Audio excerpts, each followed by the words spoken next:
una clase donde vamos a terminar de trabajar los temas de clientelismo que empezamos la vez pasada, que discutimos de una forma tan chévere acerca de qué significa esta lógica de vínculo entre políticos y clientes o votantes. Vamos a hablar también sobre la crisis política de la década de los 80. Es un momento en el que todo lo que hemos venido hablando de como que explota el clientelismo, el narcotráfico, las guerrillas, como que todo esto entra en un momento de muchísima crisis muy profunda, que es la que desemboca en la Constitución del 91. Vamos a hablar un poco de los procesos de paz de los 80s y de la conexión entre esta crisis política y la Constitución. Vamos a hablar, tal vez no alcancemos a hablar de esto, pero lo vamos a hablar la Profe, próxima está clase. grave la conexión. Se fue, profe. Se fue, no se escuchó. Listo, ¿desde dónde no me escucharon?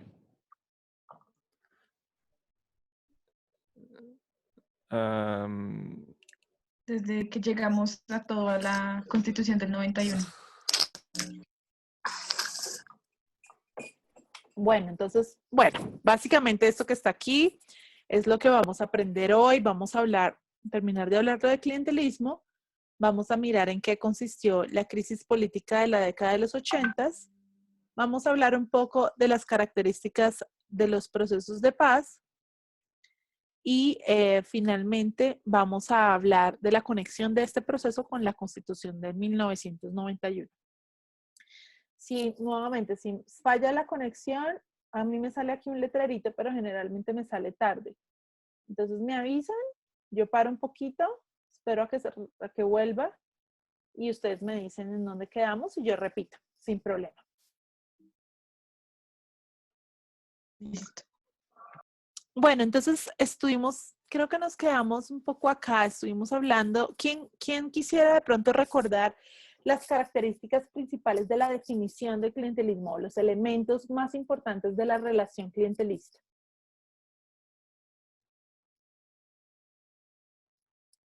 ¿Quién se anima a recordar esa definición?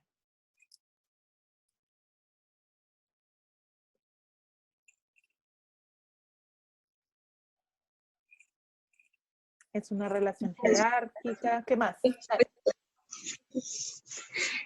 Pues es una relación de, digamos, de cliente y pues no recuerdo el término, el político, digamos que es el que ofrece el servicio. Es una relación, digamos, pues de jerarquía en la que pues el político está interesado en los votos y el cliente pues en diferentes servicios pues, que el político le puede ofrecer. Y veíamos también que, digamos, el clientelismo tiene como diferentes niveles. En tanto hay clientes, sí, como de mayor jerarquía, por decirlo de alguna forma, que van a buscar, digamos, como cargos políticos o contratos, y pues, digamos, los que ya son como más favores del día a día, que digamos que sería como el nivel más bajo del clientelismo. Exacto, muy bien. Entonces tenemos diferentes tipos de clientes. Tenemos clientes más ricos y más pobres. Tenemos una que es una relación jerárquica, es un intercambio. Yo creo que lo que es muy importante tener en cuenta cuando hablamos de clientelismo es la noción de intercambio. Intercambio entre favores políticos, que pueden ser votar, ir a una manifestación. Daniela, tienes el poder. Ya volvió. Ya volvió. Ya. Hola, profe. ¿Ahora qué hago? Tienes que darle el poder. a la Profe, está profesora silenciado el poder. micrófono. No encuentro. ¿Alguien más tiene Párate encima del nombre de ella y luego pones more y ahí te debe salir. Ya. Hola. Ya. Listo. Listo. Bueno, si vuelve a Ya pasar, no hubo golpe de estado. Muy bien. si vuelve a pasar, voy a ver si de pronto me esperan 3 minuticos y trato de acomodarme en donde está el cable, aprovechando que el bebé está dormido y pues no va a estar corriendo enfrente mío, gritando y montándose encima mío y pegándole al computador. Bueno, Por 0.5 segundos. Terminar de ver la charla del rector a ver qué más dice. Estuvo re interesante Sí. la charla. Pues deberían compartir pantallita y vemos la Dale, charla. dale. Eso, eso. Literal. Voy a mirar A si ver. puedo.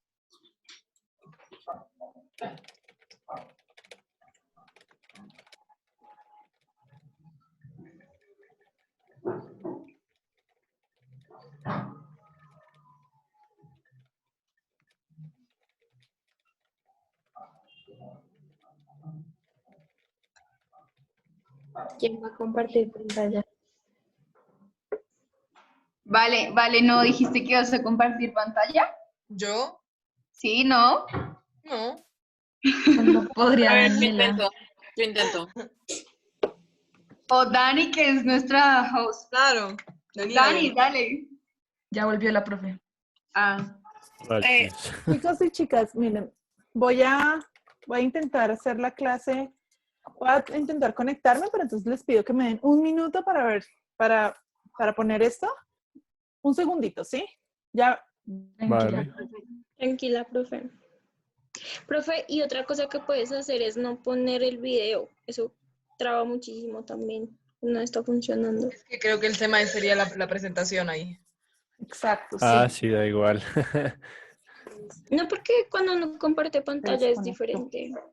Ah, ¿Ah, sí, sí? cuando uno comparte pantalla también puede compartir video al tiempo.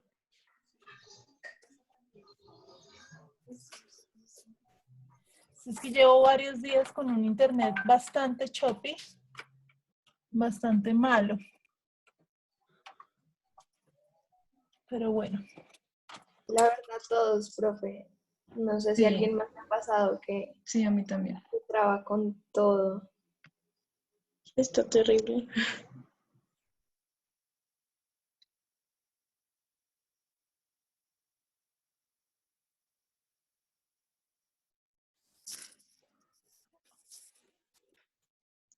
¿Hola? Ok, listo. Ya cambié la conexión. Y bueno, seguramente vamos a tener algunas interrupciones infantiles. Entonces, ok, listo. Entonces voy a tratar de no compartir video, pero pues sí compartir mi presentación y cuando veamos que se haya regularizado un poco la señal, compartimos el video. Entonces, estábamos hablando acerca de la definición del clientelismo, ¿cierto? Y de Sí, cómo dijo que era una relación de jerarquía y ahí se cortó.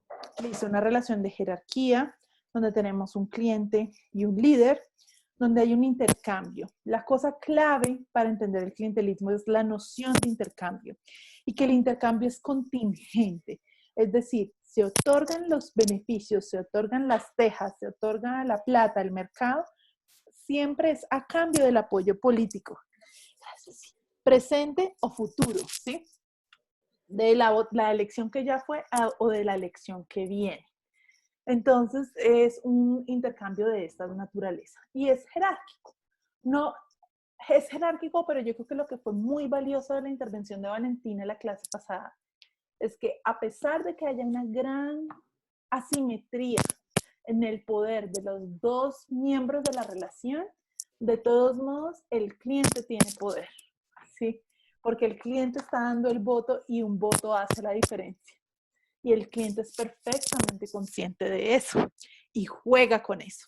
Y hace un uso estratégico de su único recurso, que es el voto.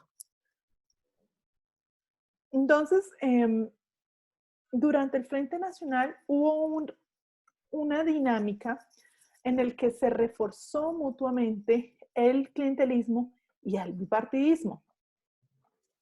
La forma como se repartía el poder en partes iguales entre el Partido Liberal y el Partido Conservador hacía que los dos partidos se tomaran toda la estructura estatal. Y entonces esas dos significaban como dos familias de burocracias, dos familias digamos, de redes políticas, y ellas habitaban completamente el Estado, dejaban muy poco para todo lo que no fuera Partido Liberal y el Partido Conservador. Y entonces, cuando termina el Frente Nacional y ya no es necesaria la repartición 50-50, se vuelve aún más importante la conexión clientelista porque es la que permite a los partidos políticos mantener el poder sobre el Estado y sobre el poder político. Entonces, en los años 70 y en los años 80 se mantiene el clientelismo como dinámica característica del sistema político colombiano. El ejemplo que nosotros leímos la clase pasada fue la de Hernando Turbay, y yo quisiera hacerles este par de preguntas a ustedes. ¿Qué hacía Hernando Turbay a nivel local, es decir, en el Caquetá? ¿Cuáles eran sus funciones, sus roles, sus actividades?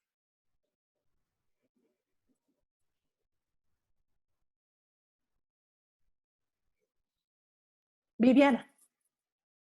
Pues, profe, lo que se veía en la lectura era que él era el que conseguía la plata a nivel nacional para llevarla pues a nivel local y empezarla a repartir como en diferentes obras, como decidir en qué se iba a invertir, quiénes iban a recibir educación, o bueno, no quiénes, sino de qué manera. Y entonces, ¿Y quiénes también? Ok. Ajá. Entonces, como que también era una cosa que me pareció bastante curiosa en la lectura, era que decía que la gente le importaba mucho sus visitas porque el hecho de que él se sintiera bien, como que lo veían de cierta manera que él iba a invertir, o sea, como que si le gustaba su visita, él simplemente iba a crear un puente o una carretera y pues eso significa conexión, entonces como que eso era lo que él hacía. Exactamente, muy bien, eso es muy importante, o sea, habla como de la naturaleza como tan personal y tan, de alguna modo, tan particularista de la relación, ¿no? Como que si queda bien llena y si le damos comida bien rica, entonces de pronto nos va a dar más. Entonces, claro, estas son las actividades a nivel local. Es una persona que básicamente es el varón electoral y él es el foco o él es la cabeza desde la cual se configura toda la red política y tiene total o prácticamente, no tiene hegemonía porque recuerden que un pedazo de la clientela está en manos del Partido Conservador de forma muy amigable, entre ellos como que se reparten la torta para que no haya conflictos con la dominancia del Partido Liberal, pero entonces todo lo que ocurre a través del poder político y de los beneficios estatales pasan a través de él. Es impresionante, digamos, como un servicio médico, una beca, un cupo escolar, materiales de construcción, una carretera, un servicio social, pasan a través de la clientela y de la aprobación de Hernando Turbay.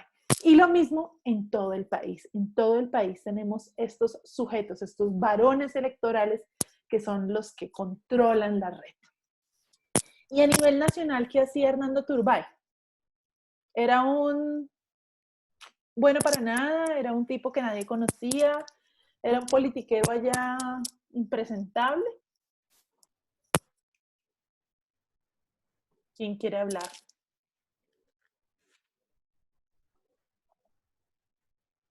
A nivel nacional, ¿cuáles eran las funciones?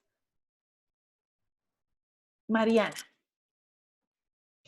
Bueno, profe, en la lectura también decía que, digamos, que a nivel del Congreso él era muy reconocido. No me acuerdo bien cómo decía la lectura, pero tenían un apodo en el Congreso, digamos que de cierta manera los congresistas siempre, o sea, buscaban acercarse lo más posible a él, porque pues reconocían, digamos, que el poder que podía tener para favores, para la permanencia en el puesto, para conseguir dinero, o sea, digamos que ese mismo rol que él tenía a nivel local, también lo tenía a nivel, pues digamos, Congreso y a nivel macro, o sea, no, digamos que no se limitaba solamente a, o sea, era, digamos que nacionalmente reconocido como un varón. Era nacionalmente reconocido, tenía una gran prestancia en el Congreso. Específicamente, ¿qué hacía en el Congreso? ¿Alguien se acuerda? ¿Qué hacía Hernando Turbay en el Congreso? ¿Era el presidente de qué comisión? ¿No era de la tercera? De la Comisión de Presupuesto, nada más y nada menos que la que reparte la plata.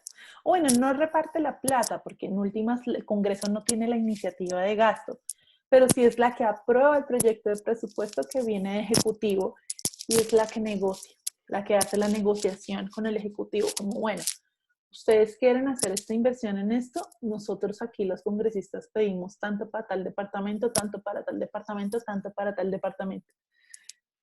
Asignación de los auxilios parlamentarios. O sea, y pasa que esto se incorpora, como ustedes recuerdan, en la reforma constitucional del 68 durante el Frente Nacional. Se le quita la capacidad de gasto al Congreso y a cambio se les da unos auxilios parlamentarios, una bolsita de recursos a cada parlamentario para que ellos inviertan en sus regiones. Pero no hay una regla de cuánto le toca a cada uno. Y esto es lo menos transparente que hay. Yo no he logrado encontrar nada que diga cuánto le asignaban a cada político. Esto es lo menos transparente del mundo. ¿Y quién controlaba eso? ¿Quién repartía esos recursos? Sí, Valentina, hay reglas, pero son reglas informales, reglas implícitas. Claro que hay reglas. Las reglas se las sabía perfectamente Hernando Turbay. Y entonces él es el gobernador de un departamento que no es departamento, bueno, ahí en los 80 se vuelve departamento, bastante marginal, pero el tipo logra controlar la distribución de los recursos y eso permite un montón de integración en el departamento. La carretera entre Huila y Florencia, Caquetá, es una carretera que fue gestionada por Hernando Turbay, electrificación del departamento, acueducto, la pavimentación de Florencia, bueno, cualquier cantidad de obras, prácticamente todas las obras que se hacen en los años 80 se hacen con la intermediación de Hernando Turbay. Imagínense que yo fui a hacer trabajo de campo al Caquetá y con todas las personas con las que hablé, extrañaban a Hernando Turbay. Pues, como de la política, ¿no? La gente de la izquierda, no, la gente de la izquierda odia a Hernando Turbay, pues por corrupto, por clientelista, porque dejaba mucha gente por fuera.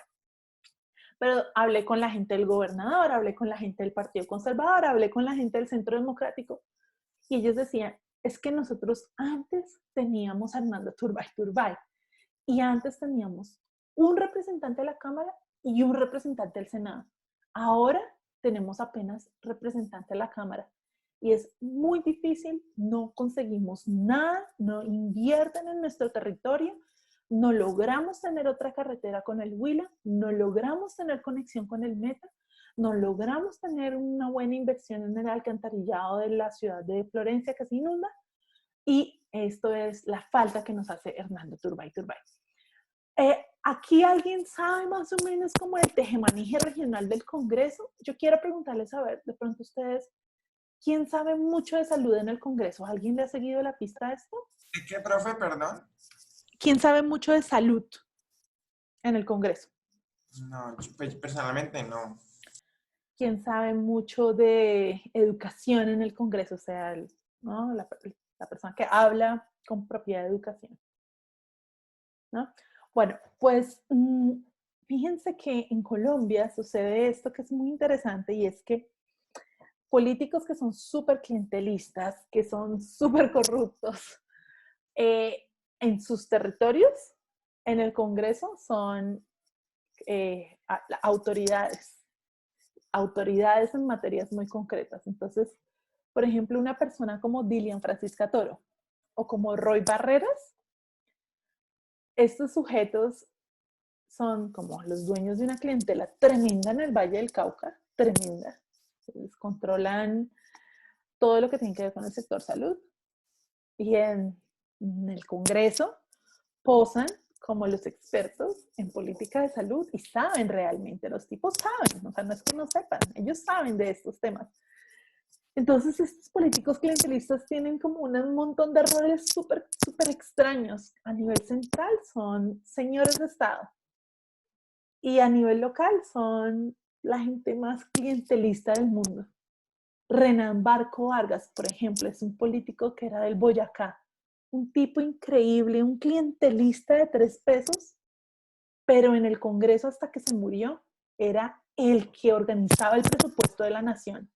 O sea, era un tipo supremamente capaz y conocedor de todas las herramientas de política monetaria. Y así hay muchos. Joshua. Sí, profe, pues ya que tocó el tema de algunos políticos del Valle del Cauca, pues tiene toda la razón. Por ejemplo, hubo un tiempo en el 2018, 17, no sé, que el Hospital Universitario del Valle, el hospital más grande del suroccidente colombiano, estaba en crisis. Y básicamente esta crisis empezó cuando pues se dio como muy grande y a conocer más cuando la gobernadora era Diana Francisca Toro, y ella misma dice que salvó al hospital universitario del Valle, pero también ella fue la que movió cosas internamente porque ella hacía parte de la junta directiva del hospital, entonces como que ella movió sus cartas como, o sea, para empeorarlo, pero después para mejorarlo, y básicamente como que ella fue la que hizo eso, así como usted dice, o sea, salvando el mismo error que ella hizo.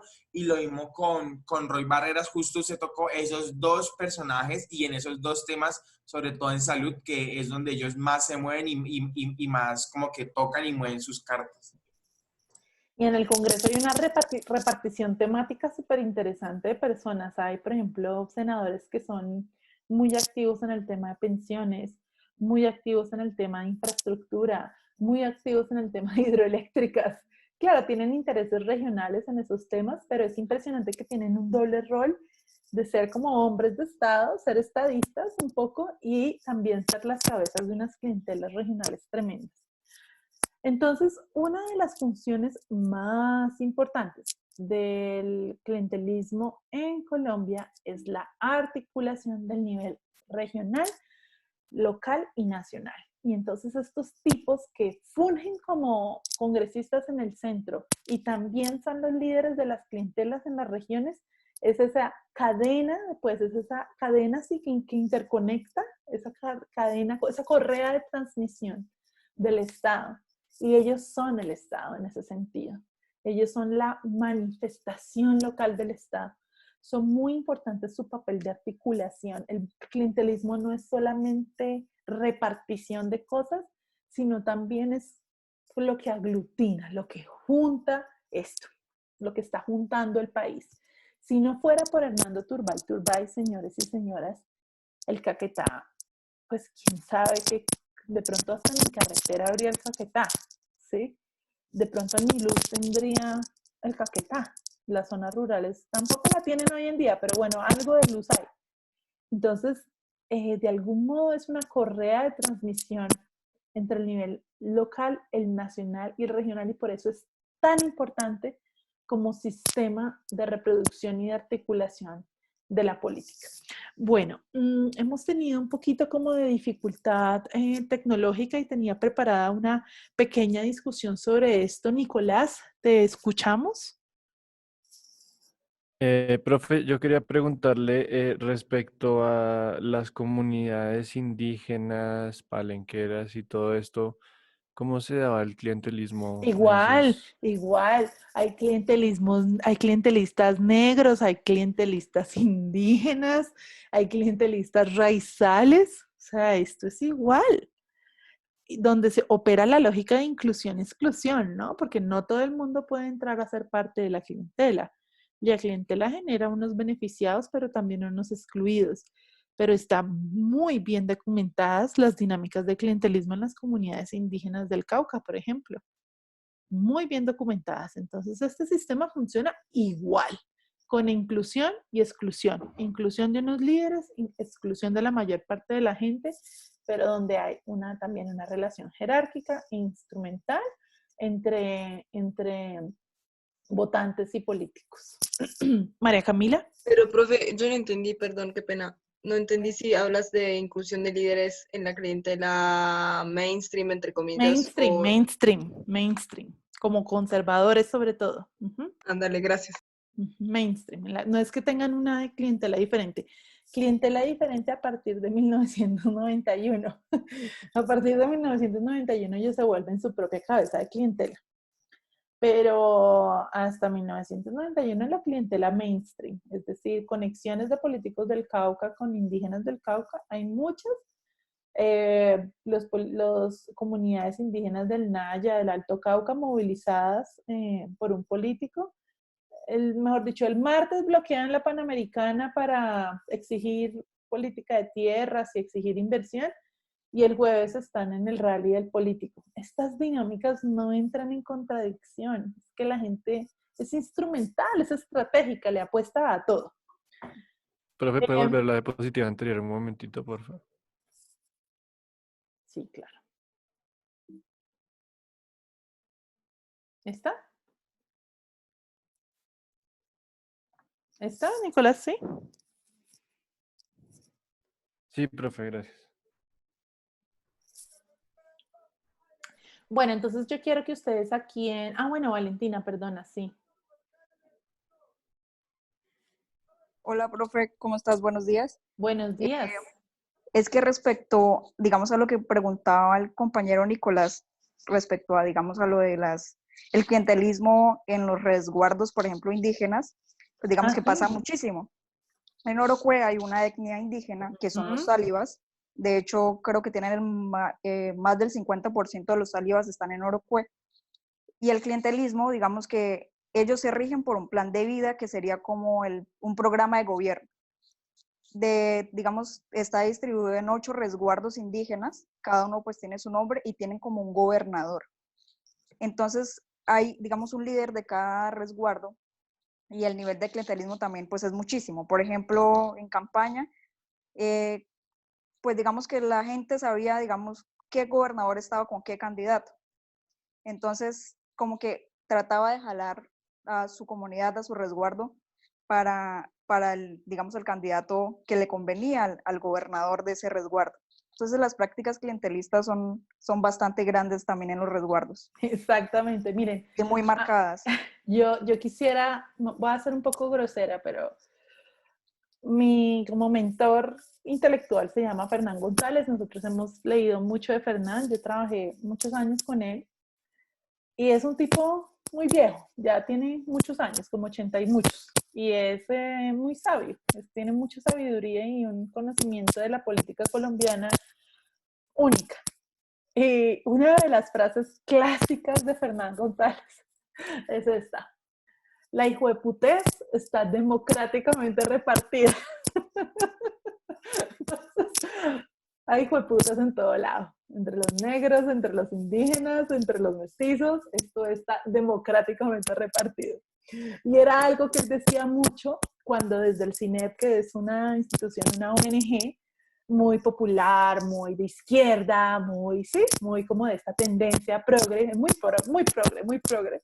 Desde el CINEP hay y desde todas estas, digamos, organizaciones populares e intelectuales, hay una tendencia a romantizar los negros, a romantizar los indígenas, a romantizar los raizales, como incapaces de incurrir en estas tendencias o conductas o actividades de tipo corrupto, de tipo clientelar. Y Fernández decía, no, estos cuentos no me los vienen a echar aquí. O sea, aquí hay hijueputas en todo lado. Entonces, nuevamente, aplica exactamente igual para este caso que estamos discutiendo. Se rieron ustedes en el chat. Bueno, entonces yo quiero que ustedes miren en la parte de participación, de participants, que ustedes pueden hacer clic ahí, y yo quisiera que ustedes pusieran con cuál de estas dos afirmaciones están de acuerdo. Puse aquí dos afirmaciones. La primera dice lo siguiente: el clientelismo es muy negativo para el desarrollo regional porque conlleva una inversión ineficiente y particularista. Las personas no reciben servicios públicos, sino favores del jefe. Si ustedes están de acuerdo con esta afirmación, van a poner chulito. Chulito verde. La segunda afirmación es la siguiente: el clientelismo es el único camino posible como decenas de personas que viven en zonas aisladas, marginales y rurales pueden aspirar a conectarse con el conjunto de la nación. Si ustedes están de acuerdo con esta afirmación, pongan una X. Y entonces, anímense a participar. Profe, sí, no estoy de acuerdo con ninguno de los dos. Si no estás de acuerdo. Si yo estoy de acuerdo con ambas. No. Estoy de acuerdo con ambas. Escojan con la que están más de acuerdo, con la que ustedes están más de acuerdo. No, pues es que hay muchos factores. Demasiado, es muy subjetivo. Bueno, pero es un ejercicio. Es un ejercicio, sí, no se lo tomen tan en serio. Es el futuro del país. Dale, adelante, voten, voten por favor, voten, voten, que hasta ahora van 14 votos. 14 votos escrutados. 15 escrutados. Falta, hay un 20% de las mesas reportadas, por favor. 21 escrutados. Sofía está en desacuerdo. Escoge uno de los dos, Sofía. Esto es un ejercicio. 17, ánimo, que faltan otras 20 personas. Faltan otras 20 personas por participar. Escojan una de las dos afirmaciones, por favor. Sí, estas votaciones se mantienen confidenciales, tranquilos. Sofía se quiere abstener, fíjate. Ya hay abstención. Bueno, ya tenemos 30 votos. Debería haber voto en blanco, pero No hay voto en blanco. Bueno, 11 están de acuerdo con lo primero, con que el clientelismo es muy negativo, porque conlleva una inversión ineficiente y particularista. Y 19, pues la verdad me sorprende. ¿Será que esto es por culpa mía? ¿Será que antes de empezar la clase ustedes habrían votado igual? ¿Será que yo he producido en ustedes una posición, ¿cómo se dice? Lenient en español, una posición... alineada. No, como más que alineada, como forgiving, como que perdona. El problema del Sí, Spanglish, ¿no les digo? Condescendiente, profe. Eso, condescendiente. eso. Gracias. ¿Será que yo he producido en ustedes una posición condescendiente del clientelismo? ¿Esto será efecto mío o antes de tomar la clase votarían igual? Me preocupa ese 18. Ese 19 en la segunda afirmación. Acá hay un par de manos levantadas. Karen, te escucho. Yo puse que puse la X, que el clientelismo es el único camino posible, sí. Aunque no estaba en principio de acuerdo con ninguna de las dos afirmaciones porque siento que se van a los extremos. Creo que esta es más razonable, es más realista con la realidad de un país que está totalmente desconectado con la periferia, en la que el centro predomina, en la que siempre se ha protegido los intereses de quienes son más fuertes, y generalmente esto pasa en el centro, y las personas que están alejadas solo tienen este medio que no es el correcto, que no debería ser así, pero es el único medio posible porque no hay otra forma. Porque Ok, muy bien. Es lo como es construido, pues. Listo, entonces esta idea es como el único camino de articulación, es a través de la negociación de los votos de estas comunidades. Muy interesante, gracias, Karen. Mariana, tal vez estabas primero, o María Gabriela, no estoy segura. Mariana. Sí, profe, pues en principio tampoco estaba de acuerdo porque, o sea, yo marqué el chulito porque considero que hay cosas que simplemente están mal, o sea, que per se están mal, que no funcionan. Sí, o sea, digo que, o sea, el cliente, entiendo. ¿Sí? Espera un segundo. Tranquila. Yo estoy en el televisor, o sea que no puedes ver tele porque yo estoy aquí. ¿Sabes qué puedes hacer? Mira, puedes jugar con mi celular. Dale. Puedes ir a palabritas o lo que quieras. Listo. Ok, dale, puedes seguir. Gracias. Tranquila, profe, no pasa nada. Pero bájale, préstame eso. Bájale un poquito. Eso. Sí, el desafío de hacer la clase donde hay buena conexión a internet. Pero bueno, nos acomodamos. No, profe, de verdad, no hay problema, no te preocupes. Sigue, Mariana. Que es debido, digamos, como a la condescendencia con el clientelismo que permite que se perpetúe y que realmente no haya un cambio profundo en las instituciones. O sea, entiendo perfecto que el clientelismo es muchas veces, no quiero, o sea, por eso no estaba de acuerdo con la de la X, que es la única forma en la que las regiones de la periferia pueden alcanzar, digamos, como, sí, como carreteras sí, como ese tipo de servicios públicos, porque es que en últimas es lo único que reciben, ¿sí me voy a entender? O sea, reciben en cada periodo electoral o un puente o servicios públicos o algo que necesiten en el momento, pero no, digamos que lo mencionábamos en la clase anterior, y era que, digamos, que desarrollo como tal no se consigue, que digamos que hay una especie de círculo de la pobreza que va a seguirse perpetuando si se sigue permitiendo el clientelismo. Entonces, por eso digo que el clientelismo, digamos, que está per se mal y que tiene que cambiarse, porque si no, pues no va a haber ese cambio profundo en las instituciones que, pues, que permita el verdadero desarrollo de las regiones, no que reciban solamente cada cuando un par de cosas. Pues entendiendo lo que digo, reconociendo que pues permite a estas personas acceder, y lo hablábamos, que para esas personas a veces o sea, es más importante el día a día y el sobrevivir que el pensar pues a futuro, digamos. Exactamente, entonces, bueno, listo, podemos entender ese rol que tiene el clientelismo de articulación, pero yo creo que es muy importante lo que tú estás diciendo, Mariana, y es que no podemos desconocer que ese tipo de articulación tiene unas condiciones de reproducción que conducen a como al posterior, a la posterior marginalidad y precariedad de esas comunidades y de esas personas. Es decir, es importante como reconocer, yo creo que esos eran el nuance o el matiz que ustedes querían introducir. Sí es un mecanismo de articulación, sí es un mecanismo informal y particularista de repartición, y es importante tener en cuenta que tiene consecuencias porque reproduce la pobreza y reproduce la condición marginal de los clientes. María Gabriela. Sí, hola, profe. Hola, ¿cómo estás? No, quieto.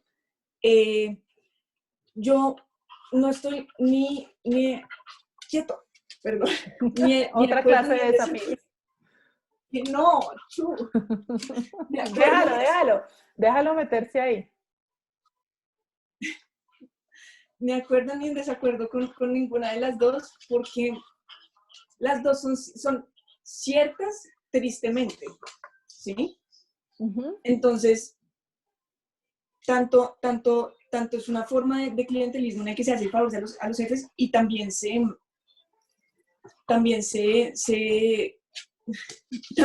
conecta como se hace que participen las personas que están en la periferia. Porque sí, lo que dice Mariana es cierto, como que solo en ese momento en el que van a votar, que se les da el puente, se les da lo que necesitan, la carretera, se hacen partícipes, pero sí, es mejor que no hacerlos partícipes. Ok, es mejor que nada, ¿cierto? Darles eso a través de esa vía es mejor que nada. Nicolás, te escucho. Bueno, pues yo concuerdo con Gabriela, que está regañando al perrito. Yo concuerdo con Gabriela. En tanto, pues como decía al principio, no estoy de acuerdo con ninguno de los dos. Sobre todo, habría votado por alguno de los dos con seguridad si no fueran excluyentes. O sea, digamos, el segundo decía que era la única manera de lograr la participación política. No considero eso, pero sí pienso que, como decía la primera compañera que intervino, que no recuerdo quién fue, de no ser así, no recibirían nada porque, como hemos visto históricamente, la gente que tiene el control en el centro normalmente trabaja para la gente del centro y para beneficiarse a sí misma, tal y como los políticos que les dan las cosas por el clientelismo a las comunidades marginales lo hacen para beneficiarse a sí mismos. Entonces pienso que o sea, la gente que va en contra de los políticos o que ha estado en contra de ellos, tal vez no por el clientelismo, puede que le sucedan cosas como le sucedió a los colonos que vimos en el documental, que terminan teniendo que marginalizarse de esa forma porque no les favorecía en ningún caso los políticos. Entonces pienso que el favor de los políticos, así sea por esas razones, genera que se les dé un bienestar que no tienen de otra forma o que tienen mucho menos garantizado de otra forma. Pienso que no es el método que debemos fomentar, pero es algo que les da un poco de aire a las comunidades que si no tuvieran algún valor para la gente que controla los recursos que necesitan, no les llegaría los recursos. Ok, muy interesante. Bueno, yo veo que hay varias manos más levantadas. Tenemos como 35 minutos todavía. Yo creo que la discusión está chévere, está interesante. Si les pido a las personas que les voy a dar la palabra ahora que tratemos de ser breves para poder, digamos, seguir construyendo en estos argumentos y en estos debates como tan difíciles moralmente. César, te escuchamos. Bueno, yo estoy de acuerdo con mis compañeros en el sentido de que es un mecanismo, pero también hay una cuestión, es que en Colombia, como dijo la profesora anteriormente, no se tiene muy diferenciado las cuestiones de cuando es clientelismo y no, porque pues en clientelismo abarca casi todo. Entonces, mientras en otros países que utilizan el término lo crawling, o sea, la negociación o las negociaciones entre diferentes poderes para lograr ciertos acuerdos, a veces muchas veces utiliza elementos que acá en Colombia llamaríamos clientelares, pero realmente son de negociación. Pero también toca tener en cuenta que en el nivel muy local y muy específico, ya el servidor público, porque al fin de cuentas uno lo que elige es un servidor público, y retrayendo lo que decía Garzón, uno no elige un servidor público para decirle, hermanito, si yo le consigo unos boticos, ¿usted me podría conectar la luz a mi casa? No, porque pues al fin de cuentas es su deber. Si es elegido, aparte si yo voté por él o no, tiene el deber de servir a todo el público. Claro que hay formas de negociaciones que incluyen prácticas clientelares tanto a nivel nacional como a nivel local, pero toca tener en cuenta también medirlas. No decir como Julio César Turbay la corrupción o el clientelismo en sus justas proporciones, pero sí saber en qué momento estamos hablando de un clientelismo que puede seguir reproduciendo una adversación al pueblo y un clientelismo que es para negociar por el pueblo. Cierto que yo estoy bueno, Mariana dice que ella piensa que debemos rechazarlo porque si no a futuro, si alguno llega a un cargo político y ve la posibilidad de hacer uso del clientelismo para lograr sus objetivos, lo va a hacer porque se va a convencer de que es aceptable. Y que perpetúa la falta de cultura democrática. Bueno, todas estas son aspectos, es muy complejo y yo quiero, digamos, el mensaje que yo quiero mandar es que, bueno, ¿qué hace el clientelismo? Sí, el clientelismo conecta, sí, el clientelismo articula, pero también perpetúa, ¿cierto? Una dinámica o un vínculo entre cliente y político que es... perpetúa una dinámica entre cliente y político que es muy asimétrica. Entonces, y digamos que no permite, digamos, la elaboración o la ejecución de proyectos que sean de carácter programático. Entonces, digamos, en mi investigación, o sea, yo he hecho esa transición. Al principio, cuando yo estaba trabajando con Fernán, yo pensaba como, bueno, en últimas, el clientelismo es lo que ha permitido la articulación de muchas regiones del país. Sin estos recursos o clientelistas, sería muy difícil que estas regiones se conectaran. Después cambié de investigación, estaba primero investigando carreteras, y entonces para carreteras el clientelismo es fundamental. Y luego empecé a investigar salud. Y me di cuenta que antes, como en la década de los 80, los gobernadores controlaban la educación. Y decían en dónde había profesores y cuántos profesores en cada municipio. Y esto era absolutamente clientelista. No tenían ningún criterio programático, ningún criterio de calidad, ningún criterio demográfico. Entonces podía haber, por ejemplo, municipios cerca de la capital, en donde había cientos de profesores, tenían un profesor sacando fotocopias y un profesor escribiendo tintas, y un pocotón de veredas aisladas y marginales. Como no hay votos en esos lugares, allá no había profesores. Entonces, la racionalidad clientelista, de hecho, estaba quitándole el recurso educativo a cantidades de personas que no ponían los suficientes votos. Para el gobernador era más importante la clientela compuesta por profesores, es decir, atender al profesor como un cliente y ubicarlo en la zona en donde el profesor quería ubicarse para luego poner al profesor al servicio de la clientela en los lugares más densos que dar servicio educativo. Y esto, por supuesto, tiene unas consecuencias nefastas para el país. Entonces tenemos décadas en donde el servicio educativo rural es demasiado precario. Cuando llega Pastrana, en el año 98, hay un cambio. Los gobernadores estaban súper endeudados con el centro, está la crisis económica, la crisis de la deuda, y hay un buen tecnócrata en el Ministerio de Educación. No es un político, sino que es un tecnócrata. Y les dice, señores gobernadores, si ustedes quieren que nosotros, el Estado, les perdonemos la deuda, van a perder la capacidad de distribuir los profesores los vamos a distribuir nosotros desde el centro con criterios técnicos de razones de niños por profesores. No más esa vagabundería de repartir los profesores como ustedes quieran. Y eso se hizo así y eso realmente, digamos, tiene como muchas limitaciones todavía, pero es un criterio, digamos, tecnocrático que ha permitido precisamente la prestación del servicio educativo en muchas zonas. Entonces, así como ustedes, yo también me he debatido internamente en esas dos lógicas. Reconocer la función de articulación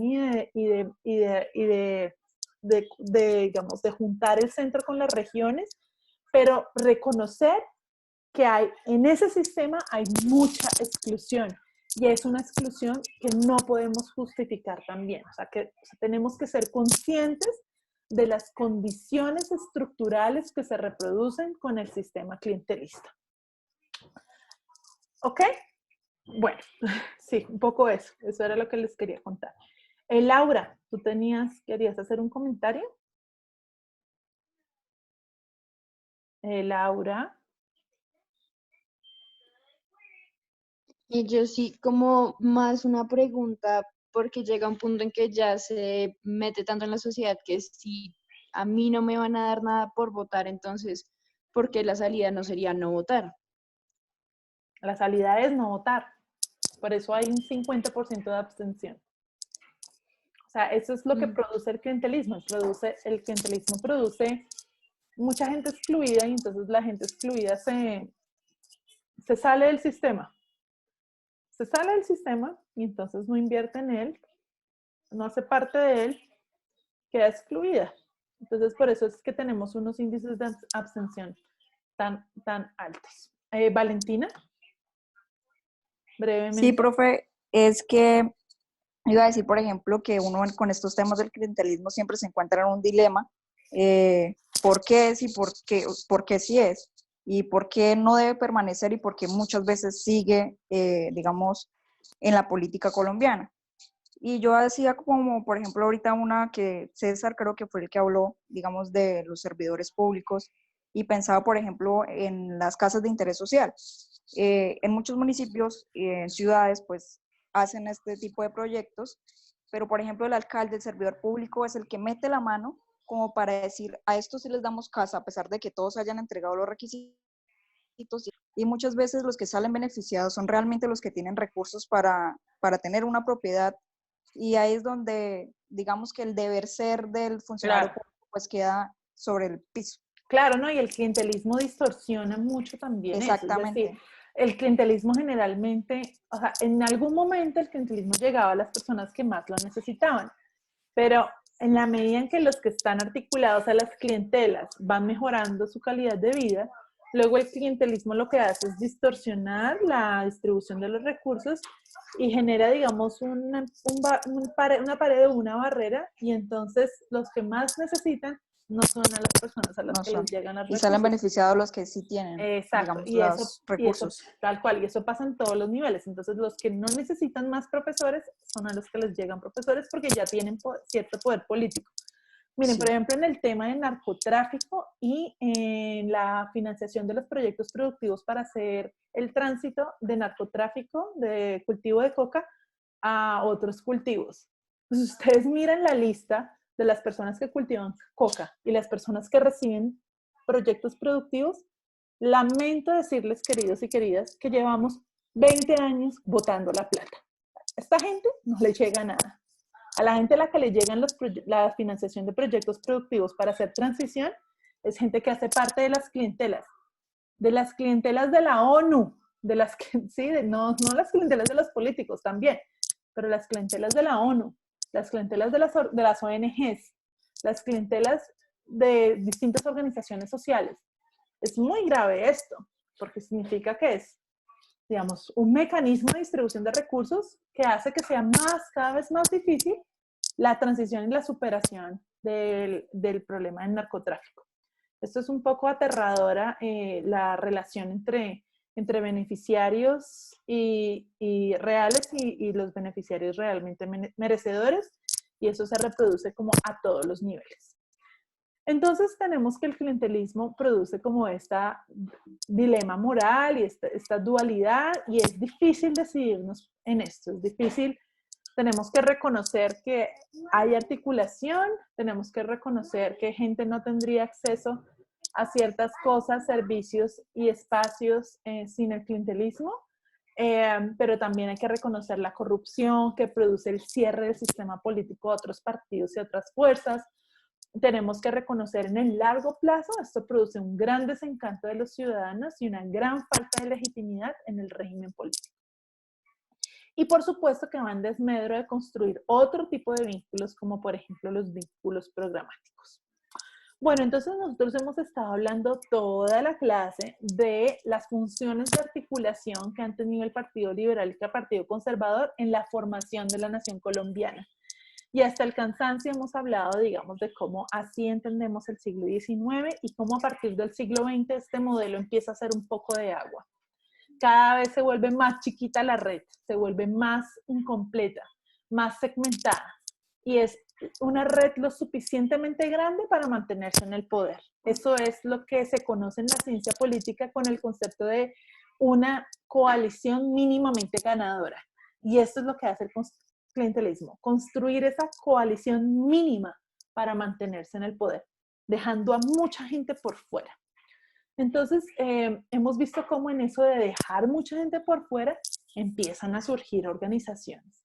Las FARC, la NAPO, el ELN, el MRL, el EPL, el M19. No solamente guerrilleras, sino también organizaciones políticas. Empiezan a surgir ONGs. Empiezan a surgir manifestaciones que tratan de canalizar los intereses de los sectores populares que no están siendo articulados de forma programática a través de los partidos. Los partidos son muy segmentados, la red es cada vez más y más pequeña, aumenta y aumenta el abstencionismo, la gente que se sale completamente del sistema. ¿Cómo se mantiene? O sea, ¿qué es entonces lo que mantiene el poder de los partidos? Es el clientelismo. El clientelismo es el pegante para mantener funcional la estabilidad política, y ese es el argumento de Francisco Leal Buitrago en la lectura de hoy. El clientelismo permite la perpetuación de estos dos partidos en el poder, que son dueños completos del Estado colombiano, a través de esa red donde se intercambian beneficios por votos, y es una red cada vez excluye más y más gente, cada vez va quedando más gente por fuera. La lógica del clientelismo es como una fila. El clientelismo es como una fila, en donde el patrón está en el frente de la fila distribuyendo los recursos, ¿cierto? La fila mantiene al patrón, ¿cierto? Porque es el tamaño de la fila el que define que exista o no exista el patrón. Entonces, el clientelismo funciona como una fila y el político va repartiendo. Y este sistema tiene mucho sentido en una sociedad en la que la fila es pequeña, en la que la fila es corta. Una sociedad agraria, una sociedad rural, pero cuando empezamos a tener un proceso de desarrollo súper acelerado, con muchísima urbanización, con muchísimo crecimiento demográfico, ya tenemos una fila muy larga. Y es un problema grande administrar esa fila tan larga. ¿Ustedes qué creen que pasa en esta fila tan larga cuando tenemos recursos limitados? ¿Qué puede hacer el político y qué puede hacer la gente, Nicolás? Pues empiezan a salir más cabezas, profe. Exacto, aparecer nuevas filas, ¿cierto? Sí. O filas u otra cosa, porque unas pueden funcionar por filas, otras pueden funcionar por, digamos, cierto vínculo más programático. ¿El político qué puede hacer cuando tiene una fila así de larga? Aliarse con las cabezas nuevas, ¿no? O sea, convertir los primeros de la fila en las cabezas de esas filas Listo. pequeñas. Sí, pero eso no resuelve su problema de recursos limitados, o sea, eso no multiplica sus recursos. ¿Qué más puede hacer el político? Profe, ¿puede ser cómo empezar a acceder a recursos ilícitos? Muy bien, muy bien. Ah. ¡Tarán! Plata de la coca. Qué útil es la plata de la coca para atender a toda esa fila de la cocaína, el narcotráfico, de la marihuana. Exactamente. Es más, ¿saben qué puede hacer el político? Con sus amigos ahora traquetos y narcos, puede matar a las cabezas de las otras filas, eliminar a sus competidores políticos. Entonces la gente solamente tiene la opción, ¿cierto? Valentina, yo te voy a dar las recomendaciones de lectura después. Si quieres me escribes y yo te las digo. Entonces, el político puede aliarse con el narco para matar a las cabezas de las otras filas. El político también puede empezar a repartir menos plata, ¿cierto? Como, bueno, si antes a cada uno le daba 100, ahora a cada uno le doy 25. Baja el costo del voto. Y esto, pues, es una situación que va a estallar, ¿cierto? O sea, ustedes ven la fila y dicen, pucha, si la gente está esperando mucho tiempo en esa fila, la gente se va a aburrir. La gente se va a ir a la guerrilla, la gente se va a ir a otras clientelas, la gente va a hacer una protesta, ¿cierto? O sea, como que se ve gráficamente, se ve que esto, o sea, a nadie le gusta estar en una fila, ¿cierto? Y si la fila se posterga por años y años, es un sistema insostenible. Cuando la fila se vuelve demasiado grande, y en Colombia la fila se vuelve demasiado grande en los años 80, que ya hay demasiada gente y se vuelve imposible atenderlos a todos por la vía clientelista. Produce una gran insatisfacción con el sistema político y una gran deslegitimación del sistema y de los partidos. Entonces tenemos que el Frente Nacional y la lógica del Partido Liberal y Conservador y el bipartidismo, sumado con el clientelismo, en un contexto de conflicto armado, de guerrillas y de narcotráfico, se revienta esto. En los años 80 tenemos la década en donde la crisis política y social es tan profunda y es tan dramática que esto termina aterrizando en una nueva constitución. Pensemos en lo que pasó en Chile el año pasado. O sea, en Chile explotó la bomba social el año pasado, ¿cierto? O sea, la gente no aguantó más, salió a la calle, demandó un cambio político sustancial y están en el proceso de iniciar o de hacer un plebiscito para aceptar la reforma a la Constitución. Nosotros tuvimos nuestro momento Chile en el año 1989, sumándole asesinatos, narcoterrorismo, Pablo Escobar, pelea contra el cartel de Medellín. O sea, súmenle imagínense la densidad que estaba viviendo el sistema político colombiano en este momento. Hay varias, digamos, apuestas para resolver la crisis política, varios intentos para resolver la crisis política. Primero tenemos el gobierno de Belisario Betancur entre el 82 y el 86. Es un presidente conservador y su apuesta fue tomar distancia de esa política represiva que había habido en el gobierno anterior, esa guerra contra las guerrillas que fue muy, muy ineficiente porque lo que hizo fue propiciar la expansión de las guerrillas. Él toma distancia y establece un discurso en el que dice, bueno, aceptamos que el conflicto tiene causas sociales y que hay que atender esas causas sociales. Y entonces él empieza un proceso de paz con las guerrillas, especialmente con la guerrilla de las FARC. Y también hay un proceso de apertura del sistema político. Vamos a hacer énfasis en estas últimas dos cosas del intento de reforma de Betancur, del intento de Betancur de paliar o de enfrentar esta terrible crisis política de los años 80. Entonces, lo primero, nosotros ya lo hemos venido mencionando, se estableció una comisión de paz para acercarse con las guerrillas, pero había una profunda oposición de sectores de la élite política regional y local y también de militares. Ellos estaban completamente en desacuerdo con estas negociaciones y esto le dio un refuerzo importante a los grupos paramilitares. Esto acaba con la firma de algunas treguas con las FARC, con el M-19 y con Quintín Lame, otro grupo muy indígena, pero en últimas son intentos fallidos. Pasan muchas cosas, en general pues porque no hay una cohesión en ninguno de los dos campos.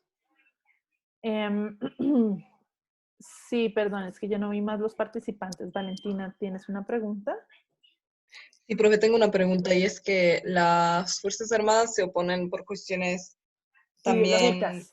de fuerza, o sea, de rendición del Estado, o porque Sí. ya tenían sus clientelas con los narcos y ya estaba empezando No. a crearse. No, la oposición de los militares es ideológica, es una oposición de rendición del Estado, exactamente. Están en contra de darle a las guerrillas cosas que a ellos les parece que no deberían tener. Es más que todo eso, pero entonces ahí buscan aliados de todo tipo. Les llegan aliados de todo lado y aceptan esas alianzas y las promueven. Profe, Sí. ¿el proceso de paz se crea la UP? Exacto, en ese proceso de paz es que se crea la UP. Entonces la UP es, las FARC dice, bueno, vamos a crear un partido político, se va a llamar la Unión Patriótica, y entonces en la Unión Patriótica, eso empieza a levantar un montón de expectativas. O sea, estamos en un momento en donde hay tanto desencanto con los partidos tradicionales que la Unión Patriótica empieza a mover un montón de fuerza y la gente se empieza a meter y o sea, el activismo a favor de la Unión Patriótica no es lo que está pasando con el partido de las FARC. Hoy que a nadie le importa y nadie vota por ese partido. O sea, puede desaparecer y nadie se da cuenta. No. La Unión Patriótica era otra cosa. La Unión Patriótica era una cosa que cogió muchísima fuerza. Y había gente civil y había gente de las FARC en la Unión Patriótica. Pero pasó muchas cosas con la UP. Por un lado, esta profunda oposición de las élites políticas regionales que se vieron amenazadísimos por la Unión Patriótica. Se empezaron a aliar con narcos y con policías y militares y a matar a la gente de la Unión Patriótica. Hay varias masacres en Colombia relacionadas con el genocidio o el politicidio de la UP. Pero también por el lado de las FARC es que esto es un juego de espejos y contraespejos, de reflejos. Entonces las FARC ven que el Estado de pronto no está realmente comprometido con la paz, no están seguros en que esto de la paz vaya a funcionar. Entonces, apoyan lo de la UP, pero también mantienen sus capacidades armadas y se expanden militarmente. Y el Estado igual, el Estado ve que las FARC de pronto no tiene real voluntad de paz, entonces sigue la negociación, pero por otro lado, entonces también empieza a haber gestiones para hacer asesinatos a gente de la UP desde el Estado. Entonces, este dilema de seguridad, si ustedes quieren, que en la historiografía colombiana se conoce con la frase combinación de todas las formas de lucha. La lucha política y la lucha militar. Esto lleva pues al rotundo, pues no fracaso de la UP, pero sí a la aniquilación de este movimiento político. Entonces, este intento de negociación de Betancur realmente no sale bien. En últimas, son estrategias fallidas. El ELN no participa, el EPL y el EM se retiran de la mesa de negociaciones, lo de la UP acaba muy mal y los militares pues no estaban de acuerdo con esta negociación. Si a esto, el segundo aspecto de la reforma es el aspecto de la apertura del sistema político. Entonces es en este momento en el que tenemos la elección popular de alcaldes y el inicio de la descentralización. La idea es oxigenar lo local para que desde lo local se puedan dar soluciones a los problemas de la gente, ¿cierto? Entonces en Colombia la descentralización es una forma de pacificación. Sale muy mal, queridos amigos. La descentralización aumenta la violencia porque hace que el botín se vuelva local y entonces los actores armados empiezan a matarse por el control de las alcaldías y el control de las gobernaciones. Entonces, la descentralización en Colombia sale mal.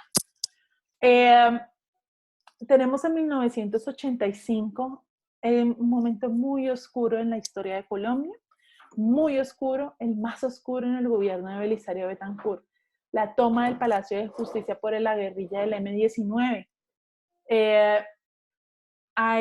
Después entonces se da la retoma del ejército con un despliegue de fuerza pues muy desproporcionado, y esto conlleva a el asesinato de mucha gente que estaba dentro, no solamente guerrilleros, sino también altos jueces, altos magistrados y altos asistentes de los magistrados, miembros del Estado.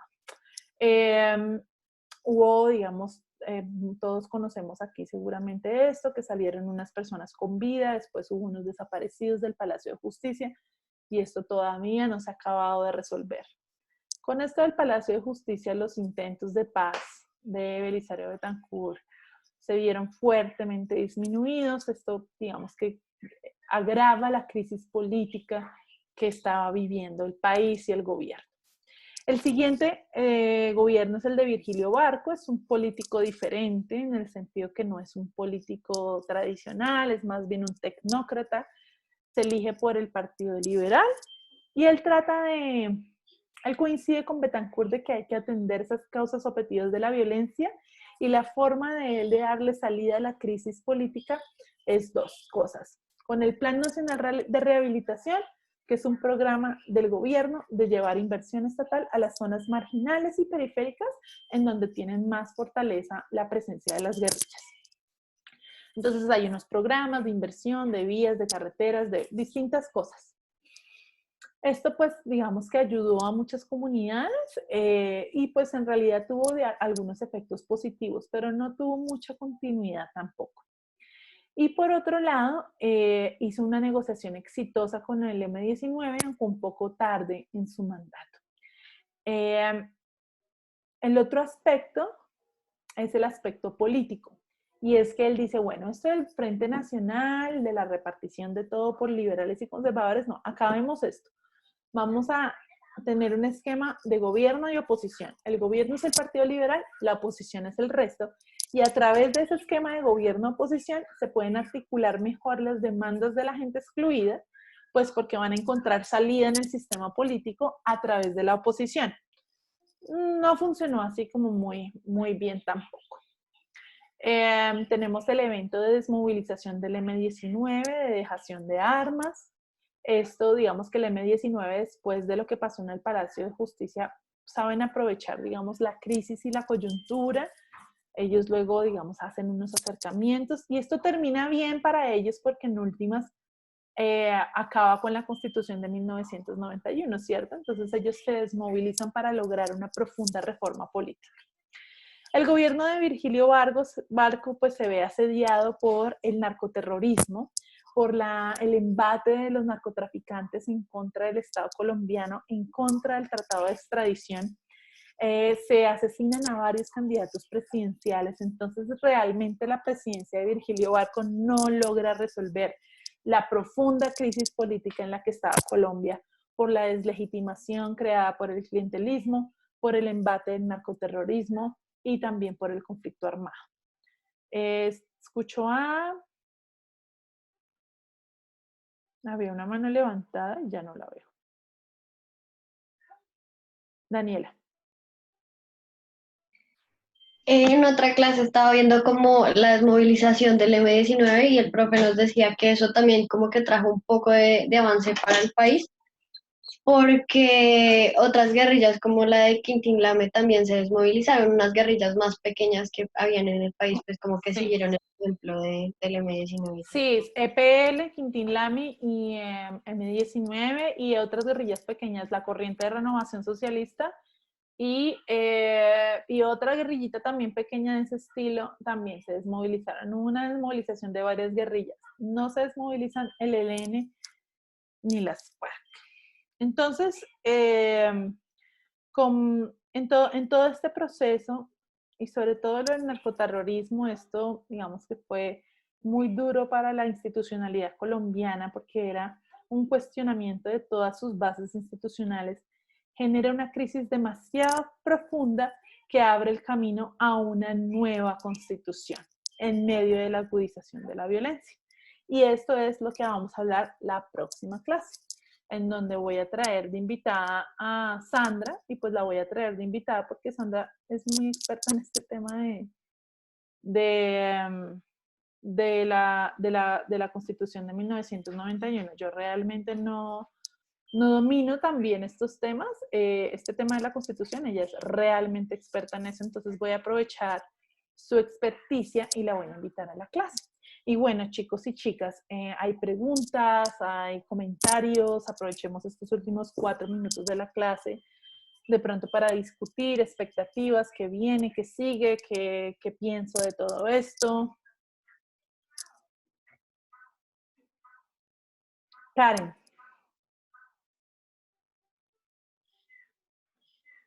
Karen. A mí me parece importante, lo tocaste muy por encima, pero me parece importante resaltar los asesinatos de estos candidatos presidenciales porque fueron muchos, porque todos eran alternativos, porque representaban una corriente de cambio y pues fue brutal, básicamente, fue como aniquilar el cambio. Sí, gracias, es que a veces es como tan difícil poder transmitir la gravedad que fue, lo grave que fue esto. Pensemos, fueron asesinados 2 de la UP. 2 de la UP, ¿sí? Fue asesinado Carlos Pizarro del M19, otra alternativa. Fue asesinado Luis Carlos Galán, que era del Nuevo Liberalismo, que es este movimiento dentro del Partido Liberal que está totalmente en contra de la penetración del narcotráfico en la política. ¿Quién más? Jaime Pardo Leal, Bernardo Jaramillo Osa, Carlos Pizarro y Luis Carlos Galán. Después es asesinado otro representante de esta lógica de cambio, que es Álvaro Gómez. Entonces es un momento en el que, digamos, la sensación es esta, es que están asesinando a todas las opciones de cambio. El país no aguanta más. Hay que hacer un cambio radical, un cambio profundo que permita superar esta gran y profunda crisis. ¿Qué otro comentario, participación?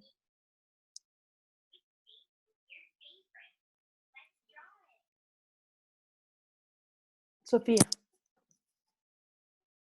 Profe, a mí me gustaría, no sé si lo vayamos a tocar más a fondo, los paramilitares, porque... Lo de paramilitares, dale, te escucho. Porque siento que tuvieron, o pues como históricamente considero que tuvieron bastante influencia en la política y es algo que en la mayoría como de clases de colegio no se toma tanto, y a mí siempre me ha quedado la duda de hasta qué punto hubo tanta influencia de ellos. Bueno, muchas gracias. Sí, pues hubo una enorme influencia de ellos porque precisamente cada vez más, digamos que los paramilitares ofrecen unos recursos a los políticos muy atractivos para los políticos, y adicionalmente los paramilitares quieren imponer un orden social antisubversivo, pero que también les permita a ellos mantener los negocios del narcotráfico, y su influencia en el sistema político fue enorme. Hubo un momento en el que más del 30% de los elegidos a el Congreso de la República fueron elegidos con la influencia de los grupos paramilitares. Entonces, vamos a hablarlo un poco más cuando hablemos de lo que pasa después de la Constitución del 91 y por qué hizo la Constitución y qué no alcanzó a hacer la Constitución.